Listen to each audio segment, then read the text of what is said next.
All right, if you're thinking about doing a dual battery system in your vehicle, let's have a bit of a chat about a couple of things that you may need to consider before you go and do it yourself.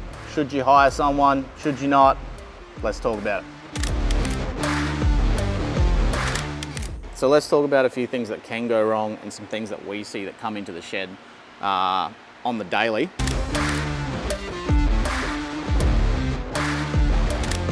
First things first is basically correct product. So if you're using something that is quite cheap and nasty, things like fuse holders, proper wedge fusing devices, relays, anything like that. If you're using something that is dirt cheap, there's a reason for that. And most of the time, things that we see is like little, auto breakers and stuff like that.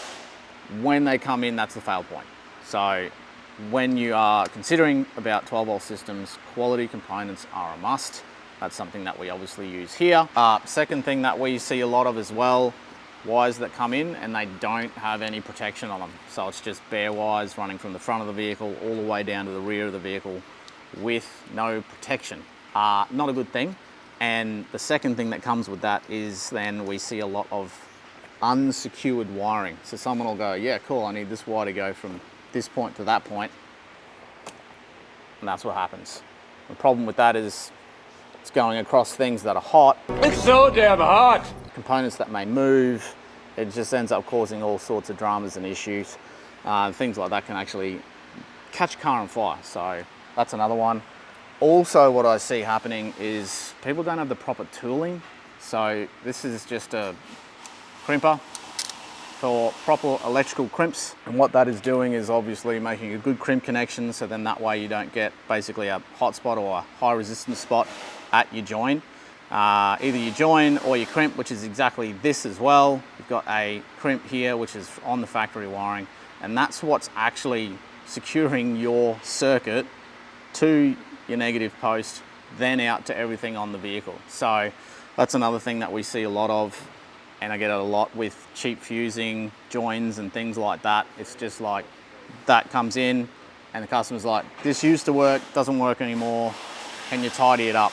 And that's what we find a lot of, is those little particular parts. It just ends up making your whole electrical system null and void. People said I was dumb, but I'd prove them.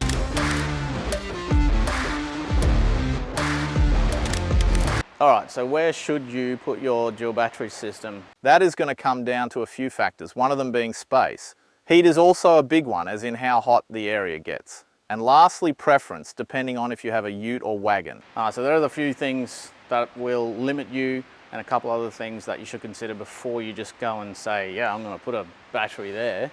But this particular setup, we've got a canopy system, full Boss setup in this one with a 200 amp hour lithium battery, as you can see. Now, as you can see, there's good space in here. Those guys definitely designed this all to fit, but the good thing about a canopy, you've got plenty of space, you've got plenty of room to put a big battery like that, and it is secured very well. And then basically we've got a nice protection panel that goes straight over the top, and you don't even have to look at it. So for a canopy, probably one of the most popular places to be putting a dual battery system. So that's what's gone in this particular vehicle.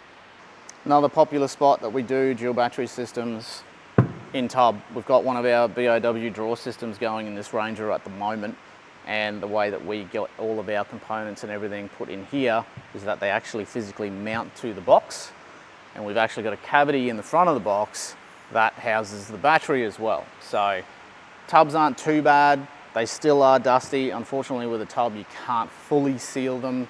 So that's another thing that you should consider, depending on your componentry that you're thinking about using or that you want to use. Is it dust proof? Is it vibration proof? All that type of stuff, but a tub is definitely a popular spot to put your dual battery system. All right, old school, but very popular place to put your battery, if you have the space, that is, under the bonnet. Unbelievable! It's an actual, factual robot hell! So, a couple of things to consider though. You're very short on space under the bonnet. It is a heat-rich environment, so that is then going to determine on what type of battery that you should be throwing under bonnet. We usually prefer to use a calcium battery because they can handle a bit more heat a bit better than most. But then you've got things like new hybrid lithiums that are coming out and becoming more popular as well that can go under bonnet setup as well. So old school way of doing it, but effective.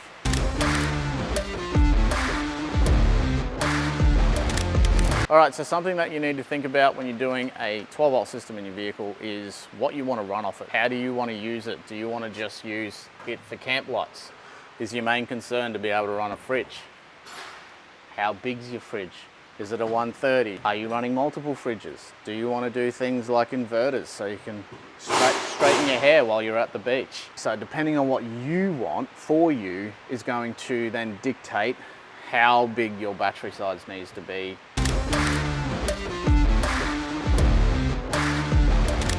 How much can your dual battery system handle? Now that's going to come down to what you've actually ended up with. So if you come to somebody like myself, I will be asking you all the questions that we've been through so far to get a bit more of a determination on what you need for you. But let's talk about what I've got. I've got a standard Go block in our Ram 1500. Now that is 100 amp hour lithium, literally in a box with a charger on it. That's it. It's like a dual battery system under your bonnet. So one of those can literally run my fridge, run some camp lights, and I'd probably be sweet without any input into it for a weekend. You'd say you'd be happy to do that. Or I've got a massive system in our caravan, which has got up to 900 amp hour worth of lithium in it. Now, I run all sorts of things off that though. Air conditioners, induction cooktops, hair dryers, anything like that. So depending on what your needs are, how big of a system that you have put into your vehicle or your van, that's then going to dictate what you can actually use. And then things like solar is definitely a consideration that you need to be looking into once you need to get that energy back into those batteries to keep them at 100%.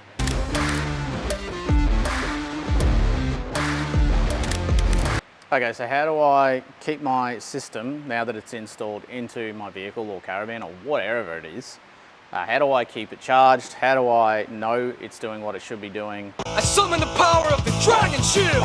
Oh! Well, you need good quality products. So things like Red Arc or Enerdrive, both of those brands are great. And the reason being is they are good quality products and we know that they work. So something like a Red Arc DC-DC, whether it be a BC-DC or a simple 1240D that literally can go under your bonnet, something that is going to maintain your battery and it has great algorithms to do so. That is point number one.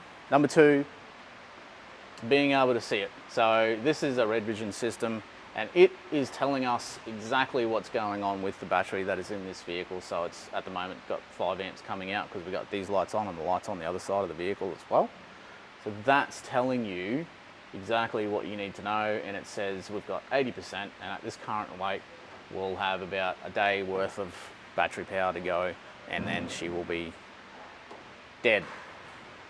Oh, well, I'm dying in a blaze of glory.